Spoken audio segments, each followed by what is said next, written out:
FM and TV. Nebema weni jie. Eni aketiampa. Nebema weni jio. Sabra boy mo dajini. Be natural suno dear winya. Nebema weni jie. Naketiampa so kamu. Ema ketiampa. Our fidi in it or SOMPA FM and TV. Why?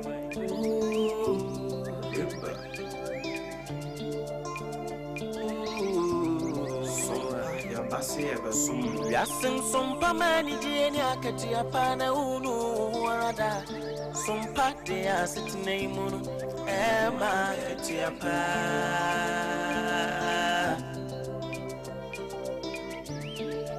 Ye no mai mun sam makudi mun sam yina ne kasebo biti sam ni jasu sam yina SOMPA de aba mampu SOMPA FM Emma ketiapa SOMPA TV MNG SOMPA TV MNG oh Wisdom ni mitie SOMPA FM, he SOMPA TV.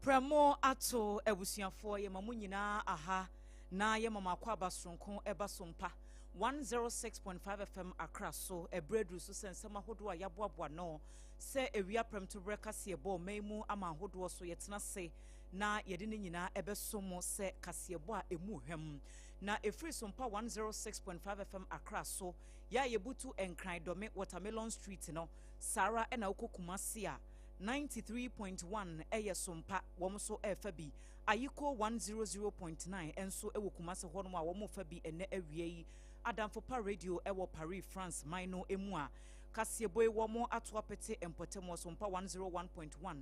ewo takrade eye SOMPA 103.3 so Techiman eye SOMPA 106.1 Sunyan 98.9 Enkranza 90.7 enafe doma 101.3 ya ni nyina eye SOMPA konwa doma 100.7 FM womso efa kasebo ni bimfifi mantemo Kingdom 106.1 ewo mankesim ena decoder no so woti enka ewo so na eye SOMPA FM ye stream live ewo YouTube no esunti no SOMPA FM live oba ho hono a ubetumi enye bi na wa share www.sompaonline.com ehonso ya boaboa ensem ni bi ano ya ubetimi enye bi na wakenkan SOMPA TV so o share live ewo hono akasebo ye ne nyina ena eche Kanesh Urban Radio awie adwadifo e wonpotem hono nyina no wom so abiemu a wom efa kasebo no ebi Endpoint Homeopathy Clinic ya wom de ayaresa papa ebre Ghana for madawroma ena yeti babie kasa natural mineral water eyensuo ya yede afa mfidie mu asonson so pebie na fedi udwumadi ahodo time herbal mixture enso eye atridi aduro tatashe unya bi na ono no eboa eyi hunam yawo ene niema bi etete sa nyina efri wo so ensem ahodo ya yede nam ene awie yi yebedi mu akoti ne bi ene sei tachima prosifo wo mo acha abantie bi a wono sabe cannabis entampe wi ni awom tu se Jamaican kontomre ni bi ana wa hye ne botom na ni nyina akodi aprosifo nsem sada ana posi adwumako ni fa no no ewobono epoye matam wo mu kyeremu se wo mo akyemrantie miensa bi a wanum susu se oba ahema ya no no wati adwaso ewo abamba ye no no eben amanten atabubu empotam ho no ye shutu no kun no no samrante kwa miensa yi ye susu se eye wo mu ti ya kyere wo no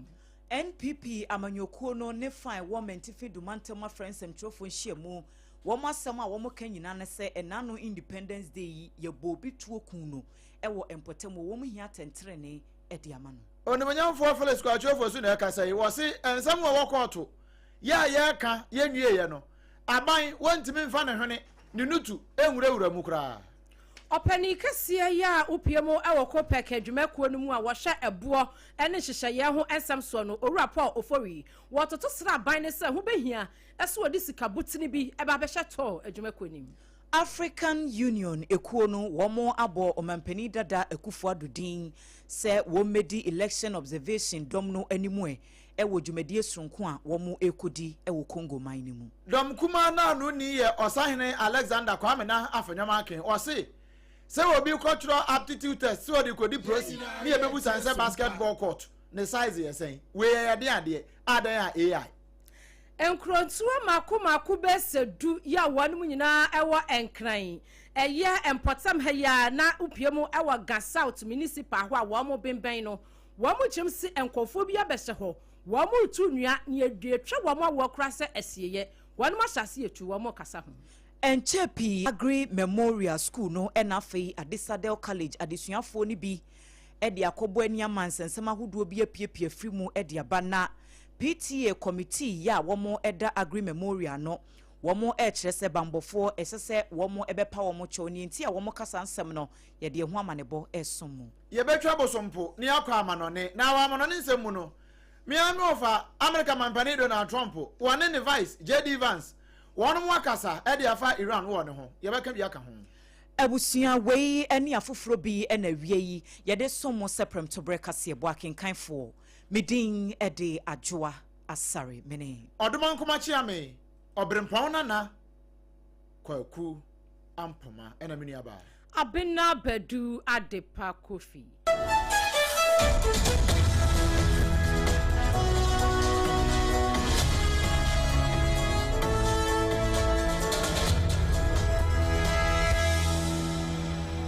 afei yanshan seminase emfa emane yakwa kopie mu ewo tachiman ayekwe eno ewobono na po ya mantam no mu na ehwa na abrantie bi a wonya mfinhia no be se aduanan enwotwe 48 years na ni afika kra kama na adwuma wo ye ne ya abobo ya tricycle bi ene wotwie ene wonya frɛ se wo bidie bayre ewo baabi se mpo udam ne amakra na wutuo na so wo mefa fridge no wonfa empa no ene mattress ni nyina nka ho owie kura wonfa waduro ni abawadua wonfa ni nyina nka ho nkoma wa wobekwa ne ntentempa na tachima mfa frem ho no ena akwanhia bi siye ewo saa emfinfin ho na eben tachima Methodist Park ho no abra na Kia Reno bi asaisi ho ena wode abobo ya no ko hwim sei dimapete na dipitin saa no ena prosifo wo tachima ye fast ena omudu emfinfin ho no omudu no mu se woso bidie ya wode nam bidie no wode nam no wano kwahwe ya bidie de sanka janya accident saa no ebi wom saa no ka behuru na bidie ni bi kura ho ate na bi ayamagu fom ne ade because na ye serious pa wo mo hwe ya boto ni bi ho atete nanso ade ewom no aya yellow eno wo se he ade ne wom no afa na ne dialogues no ensisi so wo mo biem no mo hwe ya chese ye miamia so compress ne kama slabs no maako be se wo ha ene aduokono nso ahasa kafra ahasa ene aduokono nso 397 slabs ene yake kambo so saa ne de sellotape yellow one ni bi no ye de akekere ho ne ya compress no kama ntu hu abaka so we de ntabo ena prosifo ache no mo hwe no na wo hwe ni din gine na yesa de wo hwe ne kwa won kakra bi a ya ete se Jamaican kontomire ni ya frɛ no yan wi no ntampe ni nyina bie kekambo mu ma no kwaya saa no nti prosifo ache abantie na abantie yi ni din a prosifo ansa aka ya wa mede ma asompa kase Robert Tano saa bere ya kasa die owo prosifo akukum se ya wose bidie no wode nam na nse ko hwe bidie boto no mu no na ya sabe mprodiasa wi ntampe cannabis Jamaican kontomire bi ene yamiamia so no so wo mo teste no mu sa yesa de ya kan pepepe de a ene yemra ne be ko asepa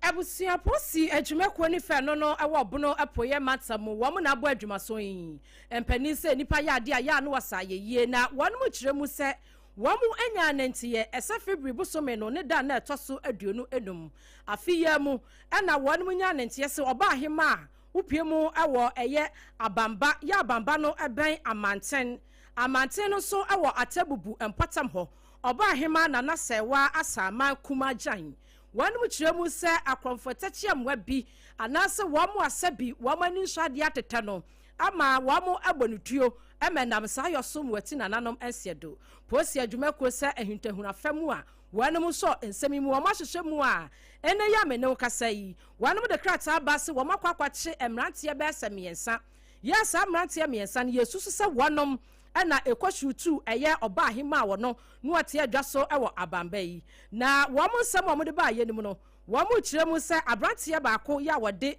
Rafiu Haruna wamu akire no afei Muftawu Adamu wono so ya kine bi ana Michael Owusu Simprimi wanum kiremu se emrantie miensan ana ye de suspect no aba wamu empempren yensa so wo mu posi adwumakuo no ekasa ye mu no ana wamu kiremu se sadia mami ayo ba hema ewa bamba empatamu nti eja wo eatery place kakra bibia ye bi ono aye aduane as a restaurant bi ewa mpatam ho na wanum kiremu se sada no wakoton na aduane ya ade sa no nti no osuro se ebi obi betumi afri na yawo ababa bedi ni boni nti wo fa na danfo ba kuma ni koja no na manie ni kiremu se odu ni fie ema wo yesi wo bie ne trap door na danfo ni yesa ne baba yo ade panchia pe enu wo mote se etuo akasa na etuo akasa ye no na danfo ne de odwane ne na muro mimirika esanse enkwan ya de wo se wotwe ema ne nya na amania no ekiremu se de ne ni semu anhabre no no oteta ho ekiremu se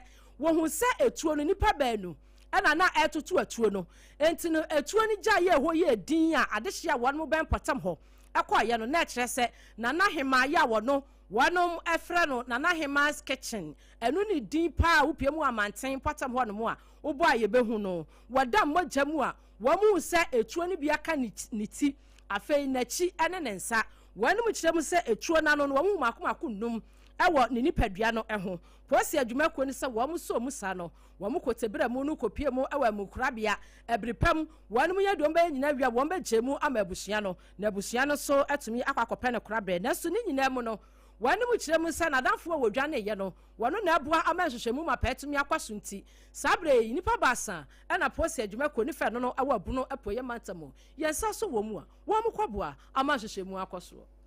abusuafo ye to ansam no so ede amamo New Patriotic Party NPP amanyoko no ne nkrabata ye wo mentifi do mantama kasa ede etie kwan ye fa so ema etuo ko kasa ye ma owura baako ye bonsra ne ahye wo my Ghana ye fa hodie da eye Independence Day enano efiade yi na ensentrofo nhyiamu ye a wo mo efre na amanyoko no ekire mu ese owura ye a wato nanom wonse adui ye frɛ no Amadu Ibin Shamtut na wɔkyerɛ mu ɛsɛ ɔyɛ panyini bi a wɔbɔ ne ho mmɔden yie paa ya wɔwɔ abusua ne nidasoɔ ɛne abranteɛ no wɔn mu yere ɛwɔ ɛma enti sɛ nnɛ wɔn mo abɔ ne tuo akunudi a na yadeɛ bi a ɛsɛ sɛ amanyɔkuo no so agyegyina mu no wɔn sɛ ɛnyɛ deɛ di kan nie October bosom ni mu afi atwa mu saa ne yɛbɔ obi tuo ewo empotem ho no mo abepem enne wo mo enya nkyere saa nkrofo no wo mo se saa nkrofo na wo mo su se wo mo madu shamtuti wono anso ena etai akire ya afi atwa mu October nipa ba kwa wo mo kun no ewo mentifi do mantem ye nanton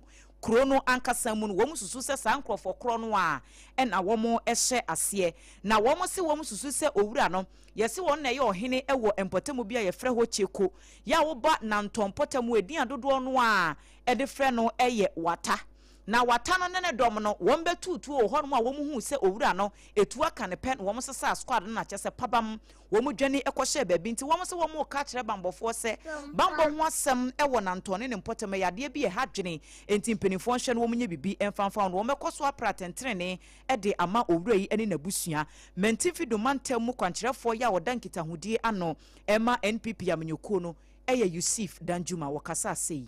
call for justice for the deceased. The New Patriotic Party in Northern Region is shocked and appalled by the brutal and unwarranted shooting and killing of Amadu Ibn Shamtut, a hard-working family man with several dependents, including his wives and children, last Friday. It is worthy to point out the shooting and killing of this promising family man is not the first of its kind. It will be recalled that on the 4th of October 2025, Ibrahim Sedi, another individual, was also shot and killed continue in a similar fashion. The same people, friends of the media, it is on the back of this that we, the New Patriotic Party in Northern Region, continue to express our disappointment for the deafening silence of the government on the prevailing security situation and the continuous killing of innocent people in Nanton.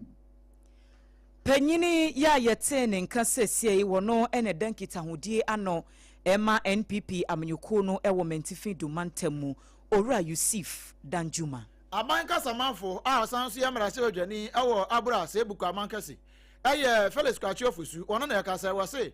Ya na amanfo keka edigu on so se ohwese ne ekoso wo man Ghana mu a. Atantre ne pa de ebi ni ho sanse aban ya wotisu yi. Wo shada pa no manipulating nkrofo titiri pa no judicial service no. Ena ba bia wope ena wode susu ano bode hono ne de ne fa. Eno na wa kire mu acha se wo da binya no kure. Titiri pa obi a wogina mra no ya mra no ene ne ko ahye. Se ye susu se enam ne nsa so amoman no wadi adwiri mu no. Aban ni hu chafa bia ena mpo ba bia du se mpo spon kura ya tiasi fom no be ka kire aban se ba bia du die aban ye bibi kura no aban no ntime nya hwe si wo be ka kire judicial system no ana so be manipulate man chom se monfa atentre ne na sa tembo ne mfa ha na monfa mfa ha no nya de aban no wo ye sa kura Felix Kwachi ofusu.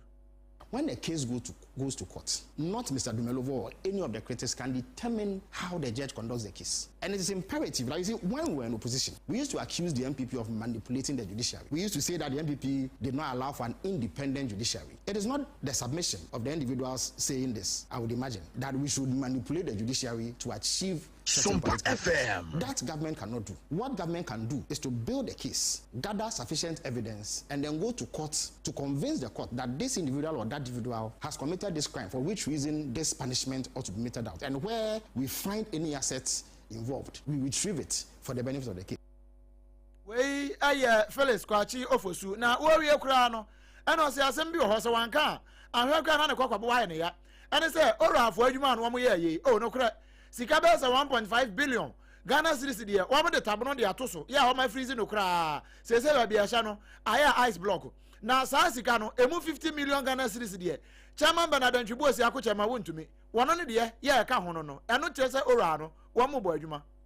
Chairman Wuntumi's case alone, close to 50 million Ghana cedis of money in his account has been frozen. Similar figures are involved in the Dubuahin case, for instance, in the National Service case, and many others. Indeed, there were those who accused the president of misleading them when he said that Ioko had, as it were, recovered 600 million Ghana cedis. That was in respect of the normal, everyday cases that Ioko handles, because they deal with issues of money laundering, cyber crime, cross-border crime, carjacking, and what have you. So those are regular things that they do. But in respect of oil, they are not going to be able to recover until the persons involved have been convicted by a court. That then will give them the legal remits to recover whatever it is that is alleged to have, or the court would have found to have been stolen. But for now, what they can do is to freeze it. And they have done it. 1.5 billion Ghana cedis. Woman to me, your just a call to my own quine, and until you bet me, and I say, Yabaka, the Asha Fridge, Masuka Triadacano, Sanya Baya, went to me, Kram Fanyashi, and on one Mayano. Way, with a young for Felix, Kwachofusu, one of Casa de Ma buying, Yawa Sans Yamra Silverjani, Adamadi Shaya or Abra, Asebuka Mankesi. Chamber of Petroleum Commission Kopeke Jumeko no wapenia wano ebano ebua ho nsem afa yana da niemamu ehhehye niemamu metre pricing and research no wano ne tua no eye owurapo ofori watoto sre aban no enrada ewo hot bite kasia so ewo abra na obrempo na kwakwampoma eti adwam no ne twetwe nkomo no se ho behia ese aban no ebepe sika bi ababehye tema oil refinery no to adwumako nim ni nyina no eye appeal ya wade ma aban no said ye beya Middle East said ye asade so uhwe mu ewo Iran afei Israel and US tension e ma ne homne so na wan mu kire mu se amansan nyina no crude oil no eso atie na eba from no said ye beya dachen Ghana yamfa yensa enhye no mu enka yesi se dwe enra wo bra na wone obrempon edi nkomo e hot bite kasye so no sei enwo kire mu aban into the namu breaker na baby biara atika wo ka obetimi anya na as capital injection pushing cotton what is called the crude distillation unit your friend CDU that CDU no and na sonny crude no so na etiche mma and boiling on near the ade that CDU no outmoded ni time atwam so etisi nya ana ye can new CDU ba and it this surprising unit ebetimi asone crude no so ekinchi mu amaye a ebetimi anya the standard a yehia wo man mu. Matter of fact, so share December na to etati operations bio na ni ato de ma ye no meet the required standard a yehia wo man mu. Me can say okay lead levels, okay sulfur levels, manganese levels na yentimi nyusu ewe katim. It is a mean be more capital ma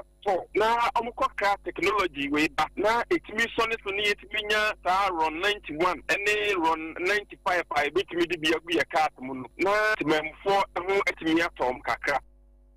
and what you know or rapport or fori atoto sra abanse enkebe hia enka afra se ayo osana abosome no August ni mu no de wafra no levy fee no na da fango so 1 cedi no wasenka ho behia sa aban no ebeyi afiri ho na amade hia wo mso yusu fango e wo mayim no yekom ahare yeyi na kurakura mu no wase ho behia biewu sa aban no ayabose adwumako no wo be hye niema mu yie sade beya bibia betumi akoso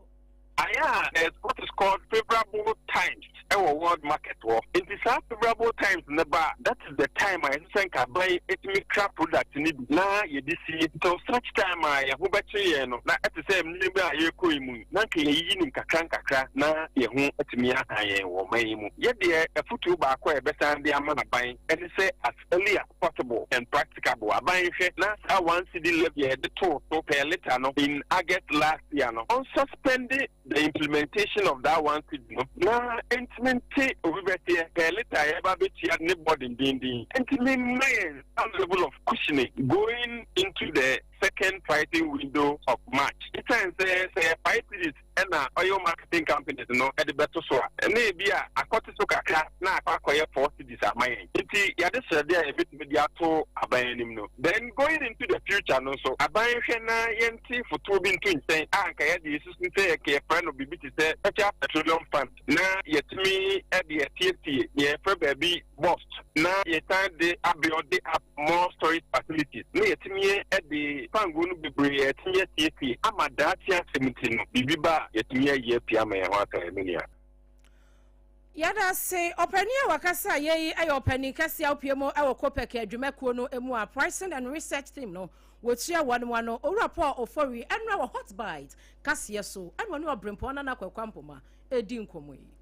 African Union ya ye chanity awa efre no AU ekuo no womo abo kane mampanyi ya no woda o my Ghana no na nano danko ekufu ado se womra medi election observation mission no animu na womo enko Republic of Congo said de beya wombetimi ayentutu se enche Congo mine no womo eko abato so na wometimi akwakoto aba eyi mampanyi ni mpenifo ahodo ya womba behye na womedi o mine no anim na wo hye enkrata ya ede eba ye ya eye mampanyi dada ekufu ado na tenaye en womo ebo amane se nyame ya domu a March ne da etoso edunum en womo ehye anim se dwumadie no ebetimi akoso na bibia etimi akọ enkan na enkrata ya womo de ba ye womo echiremu se empenifo ya womo ka bia ewomu a eda ebibremu amaya hodo ano continent nyina womekwa kopie mu ewo Congo hatena se ato adwene ahye enhyehya hodo ya womdi gu akwam se de be ya abato no akongofo ekono ebetimi ayasomdwe ne yenkote wo hawo ana basabasa yobia enti ye hye ni musa nyame ya dom a efia da ye da yanimi bosumi ni de tosu edumiensa 13th March ena mampanyi dada ekufuado ebebu na ketem edi afri o my Ghana mu na wokonso a nyame ya dom a bosumi ni de tosu edunwotwe ena wobewie dwumadie nyina nti eye nnafuo makumaku enum ena womo ekwa akodi sa adwuma no ewo Congo mine no emu a wowie ya wobesan asan nachi aba bepiemu ewo my Ghana mu na waba betoa ne dwumadi ahodo ya wodi eso enti womo eka akire amamaya ahodo enti chupa ne African leaders no amampani ahodo ya womdidi abibremu atoye mine no anim se sa dwumadi ya ekoso yi obia emfa na dwene ni susuye ene na dwenkyire bia ogidi se betimi aboa ama mission no womo anamo ya womutu no etimi akoye no obia ede beba na fuanum no so eduru ho no a obia besan akọ no wakwakoto ne dwumadie so ewo womaman ahodo no emu afi yamra Ghana sanso edan kro beba na wokwa nyina no mpo no bambofo di nachi ya wo mo boa wono mu a epe bambo adwumakuo no mu awura ewo man Ghana mu te se prosi ebi kra ya immigration fire for aka ho na prisons One more documentations, body selection area, one more choir aptitude test krama. And no credit ya omka so bebano, ebi de akura atwam, and afi abanka kra. Na ebi no bribe na enye and na wono a wo he wani ma no ato questions na de amount. Ni ase questions a wo mo de ma Ghana fo bi se wo mo nkotworo no. Wo bi a wo pe prosi adie. Ni ye busa ne se basketball court no ne size yesen. We ye de prosi. Na timi hwe obi anim na aka che ne se eno ma miensa atu. Na se miensa san ba na ba akutu na ka ba ako na ba ako ntakratu a. We no nyina ye de prosi. Ni awa ka se eye onimnyafo Alexander Kwame na afanya makin. Adam kuma na wamra hye odafie no wo mo na anu ni ene wo keka to so se ni wo mo ye AI no emu nyenyenyenyenyenye mo mo mfa nya amanyosem na wo no mo mpisi ne kura no wo mo kro mo ubu enu nti ebe ya exams no a aptitude test no ma chwo no wo mo ntwam tintontan na wo mo nya ne foforo se ni ebe ya ebe favor Ghana fo. Mr. Speaker, these unemployed youths, they go to the center, they say you are supposed to go through aptitude tests, you get under the system and you are locked out. The question, somebody told me, he was asked a question, what is the size of a basketball court? You want to go to police, then you have to answer a question. The AI system that has been deployed must be customized and to ask relevant questions. It cannot be generalized. It's AI, so you are asking general questions. Mr. Speaker, the military did something good. They created a system where people entered to write the aptitude test direct. Mr. Speaker, if it is possible, the system should be changed to enable our boys and girls who are even not educated on ICT to write it manually so that a proper system is put in place which will allow them to go into the AI space. I am for AI, I am for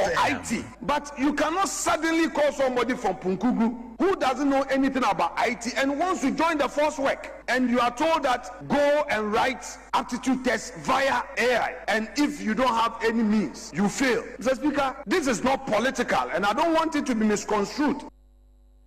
Me wura oti adwamu we nya amanyosem me mpeso obi anso di amanyosem ani wampo ade ba hwa ho na wo a obuso obi se basketball court ne size ye sembra akope prosi ade a wonya ayi Kobe Bryant na asefo eno akobuso am sa question we na nka hwe obi ofiri ya ne na ono kra light kra ho ade ma no ene internet wo kofa ne hene wo ba ya wo si wo mfa internet me ye AI ne ye ade wo kasa wie ye pe ena dom kase no wo motre ne ya ono kra ya self dime na sebedwani onimnyafo Nelson eche Kwame dafia makpo Nelson wo de bi so no che se no kra wo mo kra mpo wo mote dom kase ho no wo ma so mbu wo mti wo nyina manfo afrefre won se ade no ne nyina ye disqualify sa enti wo sha no hoba se nche onabu muntaka Mubarak wo ba mra sebedwam no ma be yi ano.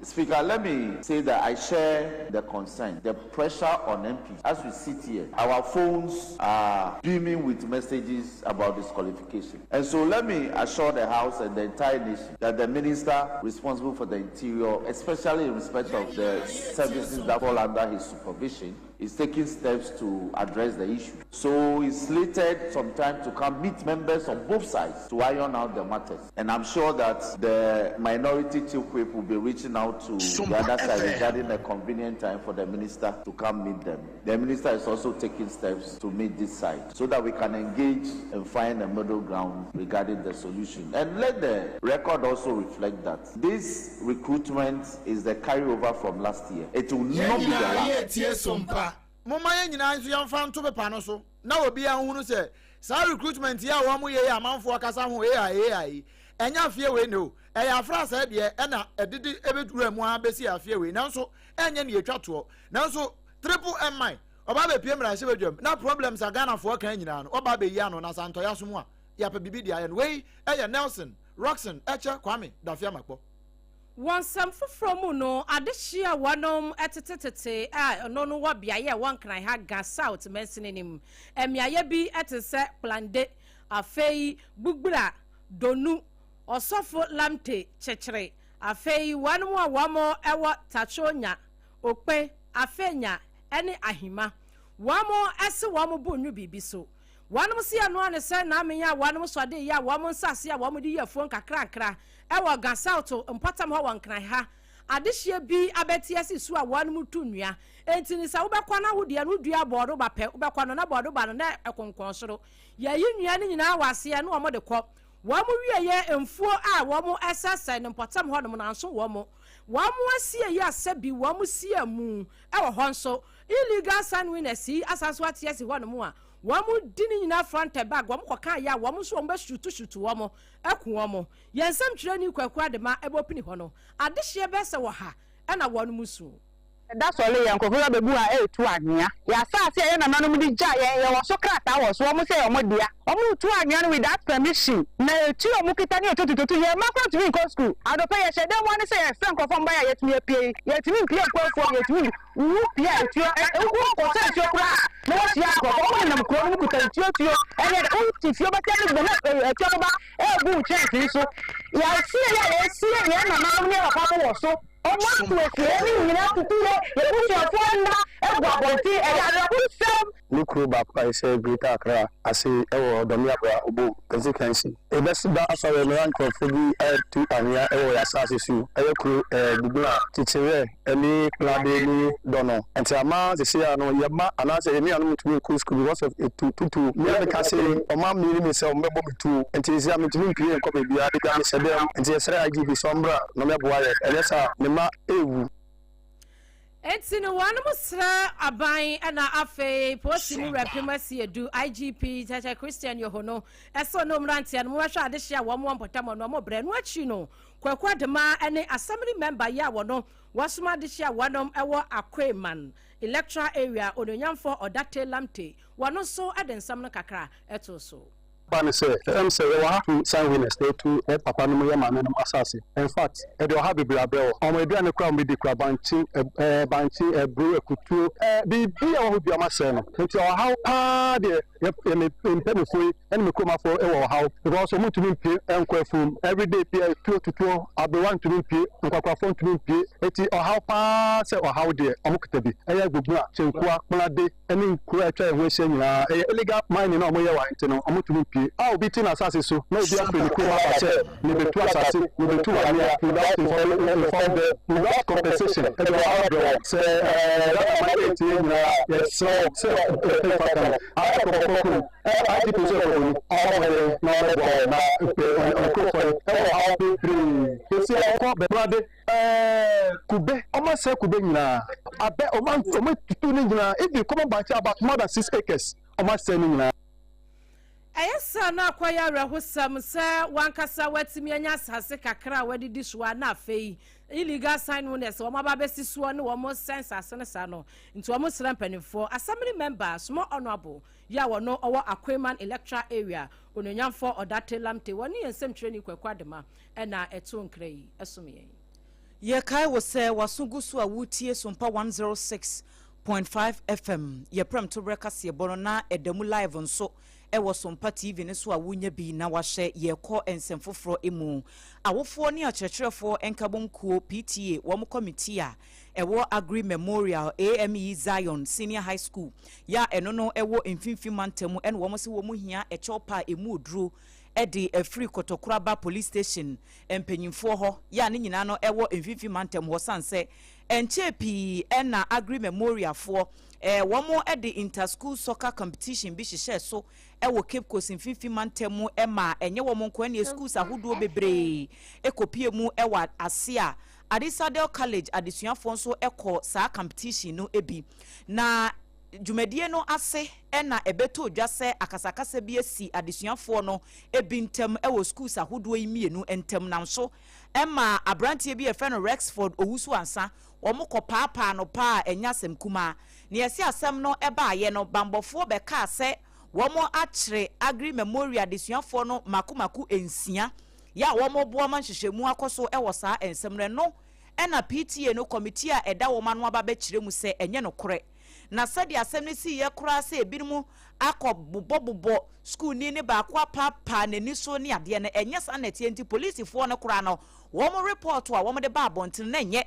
enne amanipa binum enya adwen foforo bi ede afa Agri Memorial Senior High School no eho a enya adwen papa enunti ene wo mo se bambofo no wo mepa chow na wo mu nkyeremu ema no kure no ende di PTA dwamtireni eye Owura Omar bin Abdullahi woni yama ne boni Eric Anan edi nkomo Jumaze baby you know abana letimo wase bi etuma shan for Agri Memorial Zion Senior High School no adesada aya school full maframa dumedi bi ko be wa ya nda mabon mabatutu ndiatutu na aze onfe yije entumenda wa be a the mebere no na agre maframa ododo so oya 20 number na the middle school fee we won see oya ampre even pension no nyaza police for no chi maframa no dem yesidi bi mu there oya school na amada maframa esi a no se tuma kan there oya katina police station or Autocraba. Police for the car tap up on the auto motion there. Wakati aya agrefu maframa wona mesia washa abufo bi awa adistro amen. Ayo ni hunde police for Autocraba the car tap up on which sem there. Sika no do so 1400. Ayo the mouse na iPhone Pro Max 17 no so yeti na ayo. E chere sem chere nyare central free. In semi biara ni wa aya no for police for car tap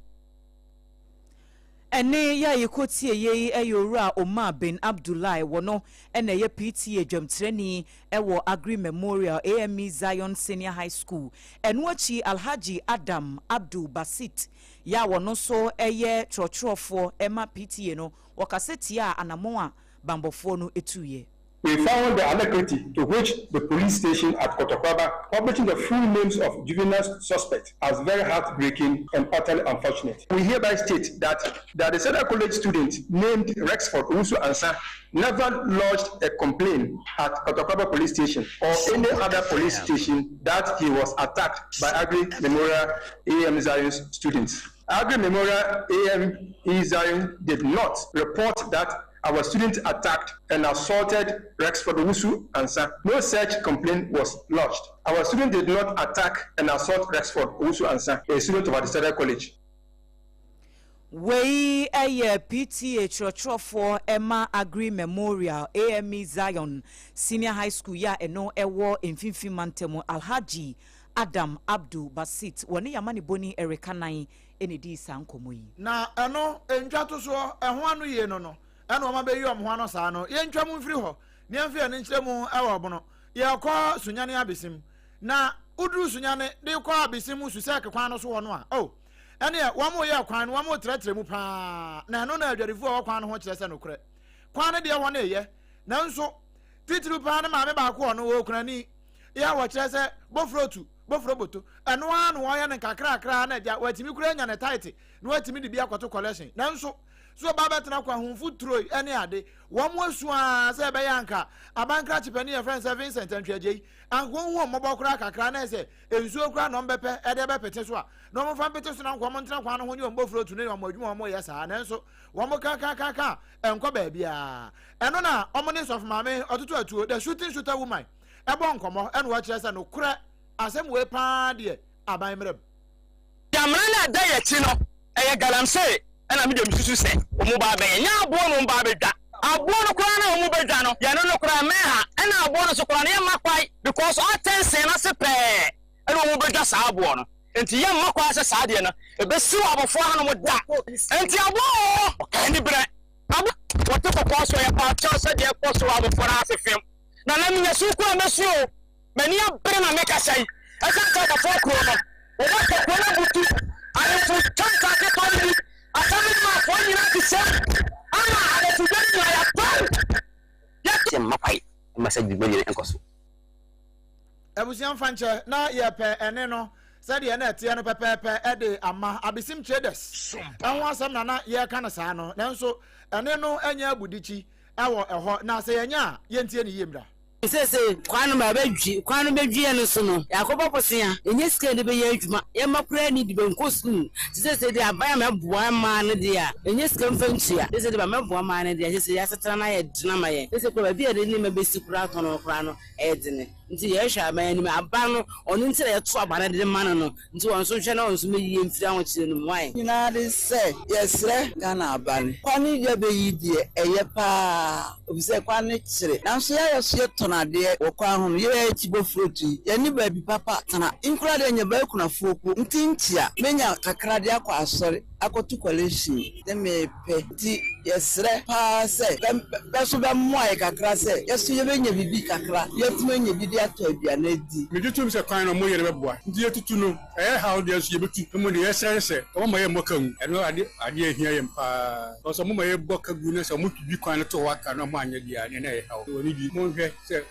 yɛtutu no sɛ bɛyɛ kwan no tie sompa ai na wantie sompa de he me ba cho tie won mo ete wo nkan eye adehye bi e wo abesim sunyane susek kwan ne so wo no a wo mo ya kwan na mo ni age na nso side effect a wo mo fa mu no eno wo ni the shooter woman so for ma me otutu atuo e bo san komo yi ye ko asante emantamu na adehye a wonom ete danyame old town e wo kumase wo mo na e kasa yi wo mo so mo ho mo nkan bi hyemu efi se yawo wamo afe wamo bato ye ebia wo ebia wu emfinhia parepare be se ahanu ne 200 years ya wanom na echechire sa empotam ho no wamo hwa na nsan wamo ya se enkofuo bia ba so wamo ye private developers na eya bia ye ho eyo mo dia enti no adehia wamo wo danyame old town wamo sesa wamo nkuku no wamo kaka nyina no wamo mfiri mpotam ho na wamo baji wamo asase no wamo se hene ne ha adia ya na ya nananum kansoa mu nyina atena ha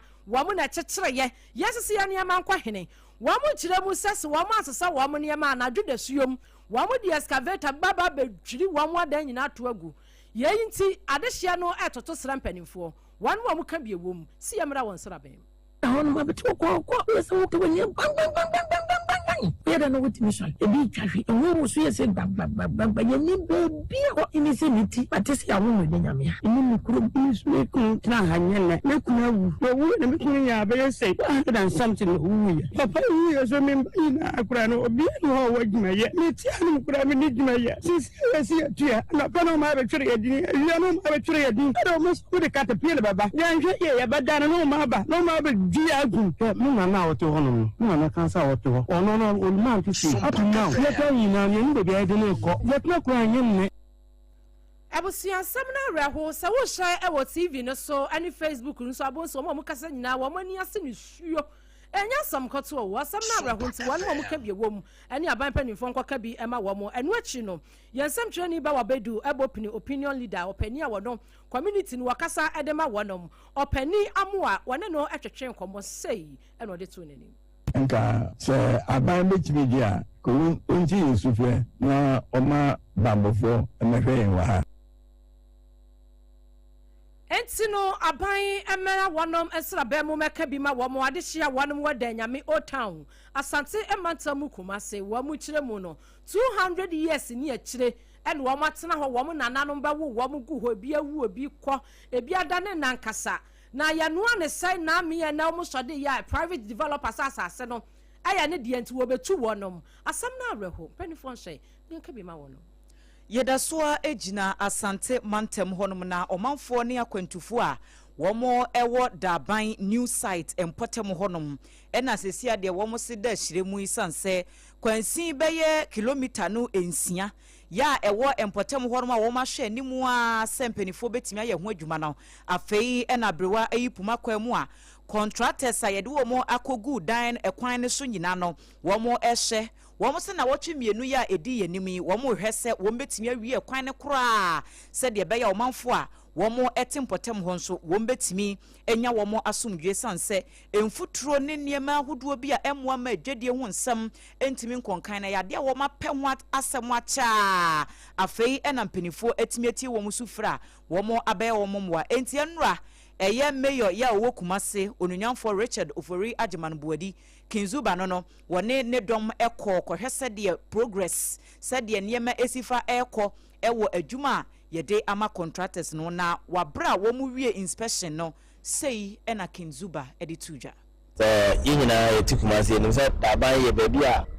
residential akese a edimu ewe kwema nipa chichu ne akase ne abempo ena wa ba de fie pini ene eja da ban amana da ho sa ban futuro abo japade ne adehye wo ha beye bosume du enum ntema mampanyi eba betra akonya so se Ghana mampanyi no kumase mpuntu ne chiche eda na kuma so paaye nti abebi amo bia yehia bia ye de beye adwuma beboa ama kumase ama na homene so na apagya no mampanyi ede man nti de ehu ne eche mampanyi akomapa ɛne ɔdɔ hye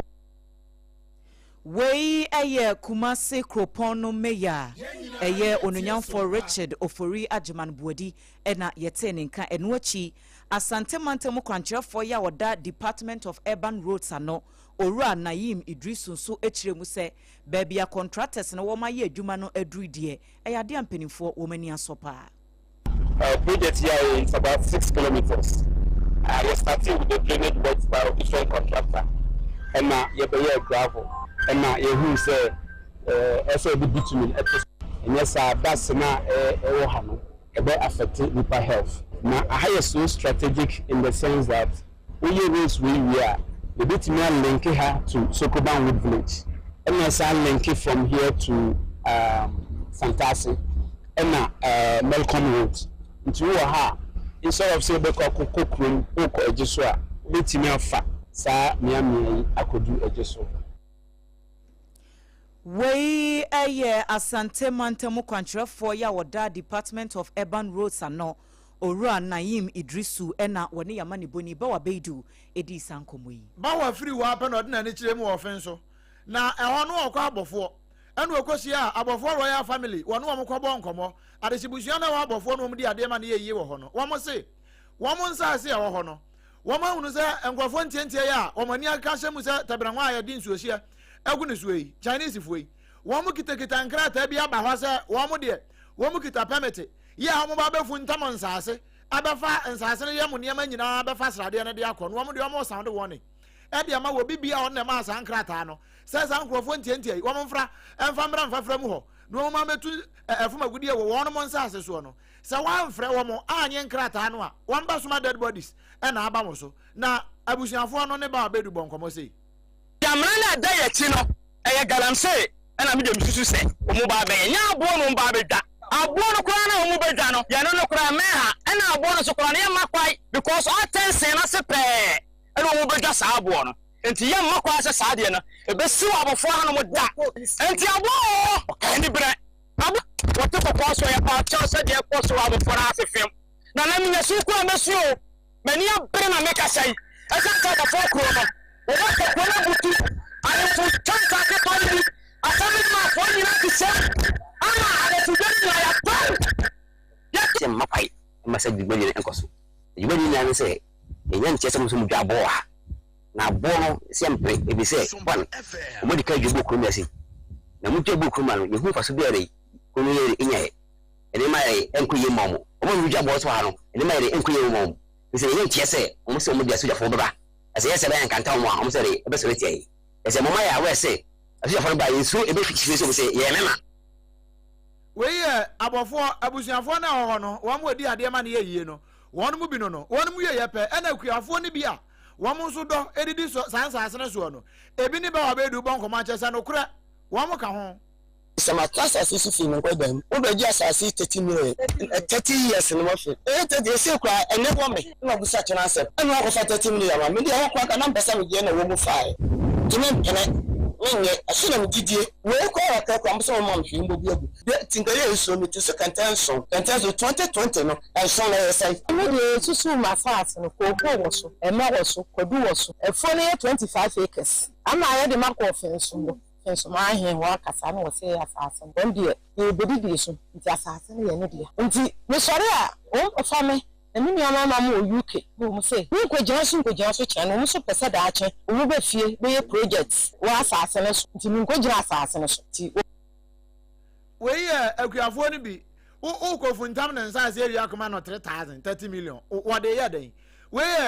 offense abofo abusuafo na ohore ni akuafo no eno om ne ba obedu e boss ankomo yi yemfra bofo ene ne mpotsa mo mapiemo e wo sechere East Cross ni bedwane mu asante mantam ho a ene adiwu ejina no ba hema ya wo no wati adwaso e wo seneja wane na de hye nyina na ye pempenso anankure oba hema nana ama ejekumwa adomako a wɔkyerɛ mu sɛ ɔde hye anko a yɛ na akɔ adwane enti no wɔno ankasa atutu ne chacha mu na de hye na ɛkasa yi wɔn sin kɔfoɔ bi abɛhyɛ mpatam hɔ no sɛ ne garam sɛ no bɛyɛ o so wɔn bɛtru nua o so wɔn bɛ paapa abo nsuo ne nsase a yɛsɛ no afei nsase a wɔn adidi suo afiti tɛtɛtɛ no wɔn ahyase a wɔn sɛ nsase nti wɔn toto sere wɔn kyerɛ mu sɛ ɔte kuru brawe ne krawe ngoma so otumfoɔ sɛ tutu aba bi o wɔne mampani ɛna afei mpanimfoɔ ɔka bi ɛwɔ mu no wɔn ɛnto ɛyɛ pono na wɔn frɛ mpanimfoɔ na wɔn abɛpie mu wɔn mpatam mu sɛ wɔn sɛ wɔn anasoma wɔn yɛ wɔn sɛ nsuo yi nana hema ensemble DC ɛsɛ yɛ metu yama me permit baabi a wopɛ kɔduru bia kɔkɔtu anwea no ɛnyɛ sɛ bia yama permit baako a wobɛkɔ bia sɛ nie gya nko ano wakɔtu anwea o yɛtɔn sɛ nie gya nsase nyinaa ma wo sɛ woyɛ permit nko from the DC di a wobɛtumi akɔ akɔtu anwea abra nananom nim ho hwee ɛnka nananom nsase kora sɛ nko mu tu anka percentage bi wɔ hɔ kora a ebia wobɛtumi de ama nananom so de ayɛ wɔ kuro yie na ɔmde abo wɔ kuro ho ban DC yɛtu yɛn nsase so anwea nyinaa ra afa ne nyinaa wama yɛ bie wama nananom bibia nkrofo koko nkrofo ensa emme yetu ni nyina egu na asase no so omutu na nwea no wo mu sa ye galamse wo mu mutu anwea ni wia na o ma sase abuo no ni anwea no e de kwasante achim akwakohoro president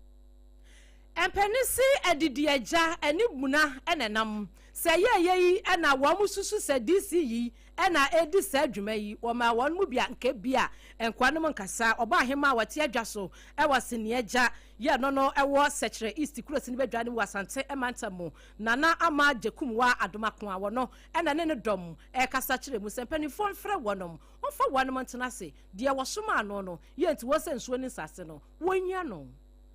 yera apomodin ensem emu na bosome machi mu empenifo ayen hyehyɛ sɛ World Kidney Day no ebi ewo mu nti wan ekasa hyehyɛ so ama clinical coordinator ya oda tra aban ayasabia no ano Dr. Philip Ohimen anoche edi efutu akwa magana fo bebre kidney no eya ahrawa na eda ni pedue no adwuma bebre na eye se eho enya wo haw kakra bi a na kyese nyame amfo wa fikyira wuwuo mu a ena wo kɔ no wosi nipa bebre e wo man mu a wo monwene wo mapom de ho wo senka ne papa mu kura nka afi bi a ɛsɛ wo pɛ sika kakra na akwa ya sabia sɛ de be ya saa kidney no wo mbet screening kama no wo mahwɛ sɛ bibia ɛyɛ okay asi yetu saa na mo no a ebetimi aboa ama ya tena se akyɛ wabra wone yamane boni na nagyema no pambo edi nkomo no sei ena doctor echiemu Jumidi titiri pa yensa no edi no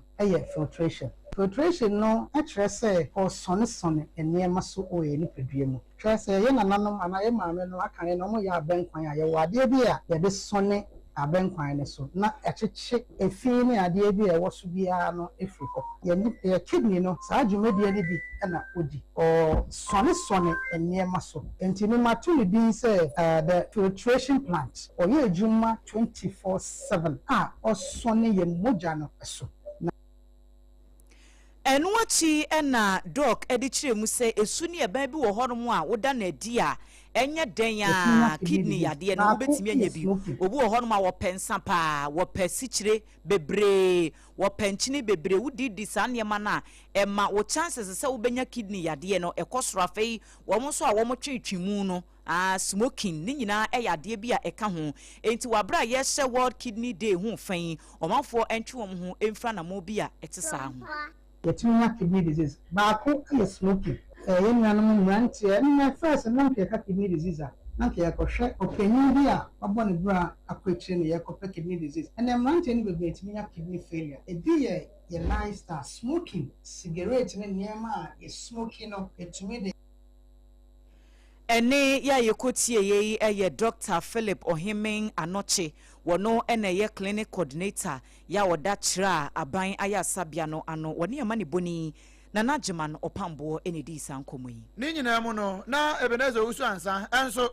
ene afo no South West mensi no krache ya friend say Abubakar Sadiq no one no nenam emfafra mu ho eno ana pani na one NDC women's wing no ena ebo nkomo no che say mampani mahama na mamu a wogina mu sese ema won toto o masinti won mu a wo mu si aban na mu ho no nya de de ma bedi agro kra ye campaign no ye kan say yo ma hihye mu ene ye maame a vice president hihye mu de ema ba eba ema bi budget and I'm say yo ma ba office na never be send the abusia momfa nkyɛn na yɛpɛne no sane yanke ehia no na yɛabɔ no saa de ama nanso ayɛ afidie yɛda ne yɛ no ate abutu daakye ankwama no yɛbɛsan yɛ no saa de ama yɛde aseda no ɛma endpoint homeopathy clinic sɛ wɔn aso yɛsene Dr. Dubuaten ɛne napamfoɔ sɛ yadeɛ bi ɛtete wɔ no fabra shell signboard spinters kwan no so no wɔn nyɛ ho adwuma ɛmfa ma wo time ɛba mesha ɛyɛ atridi aduro sɛ bia honam yɛ ɔya wɔnum ato wontimi ne dida bia complain na meti na me nan na me nsa kyɛ sɛ ɔde de bia wo haw ɛwɔ nipadua no mu a wonya kɔ test ne yɛsɛ malaria na fever na wapɛ time ɛba mesha baabi atonto nnuro bi ɛnyɛ na kɔ na kɔgye wo de kasa natural mineral water ɛne nsuo a yɛde afa mfidie mu asonsonsoɔ program bia ya wo yɛ sɛ yɛ party sɛ yɛ ayefro ɛyie yɛ ɔmo fa bi nsɛ bi ma hoho Kasaloma Ventures for ɛna de aba ɛwɔ Taifa Nkran Back Hospital no akyi hɔ no manwumako yi adaroma yɛdane yɛ ho tia wa yɛ ba yɛde ama no ne nsɛm no ɛbɛto aso ama mo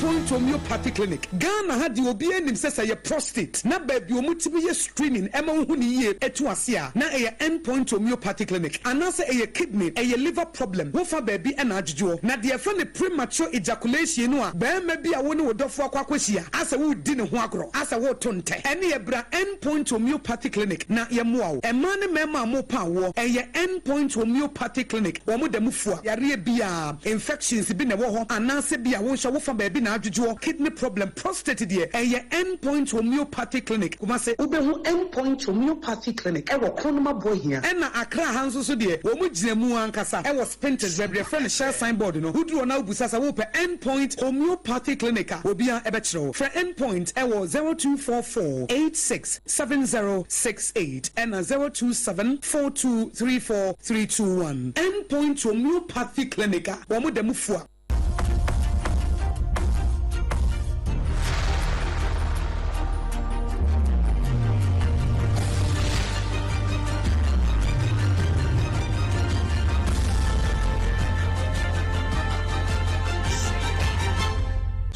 TV Emma Aketiapa. Anokwasem Emma Aketiapa. Eden semni wie ewo amanone. America mampani miami wafa Donald Trump.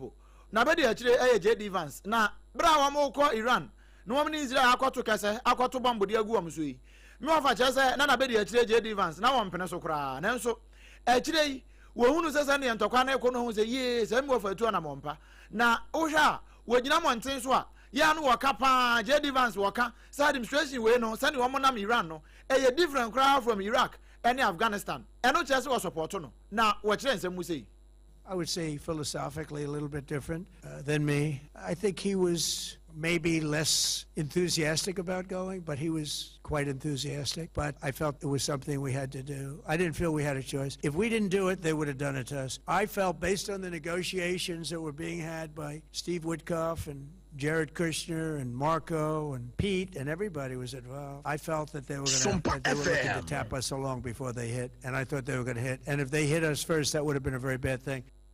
Well, say I'm quantum one. Kabe one of my bet was a so. Now, so now, see a coy, Nina and Yabois, I'm a bonnet for some at Twitter. American man, Penny, Miamofa, Donald, John Trump, one of the attending canon. Ebusia, we so and a yejin and some who do a yabwa no. Edebeso mo efri SOMPA 106.5 FM Accra na ebi ekofa ya affiliate ahodo ato apete ewo meimu SOMPA Kumase takwata kra de techiman sunyan nkranza doma kingdom for fa bi ewo 106.1 mankesim YouTube yede ebrewo ewo honom na fei official website www.sompaonline.com so wonya bi na working kan ye SOMPA TV na yedaso live ya wutimi enya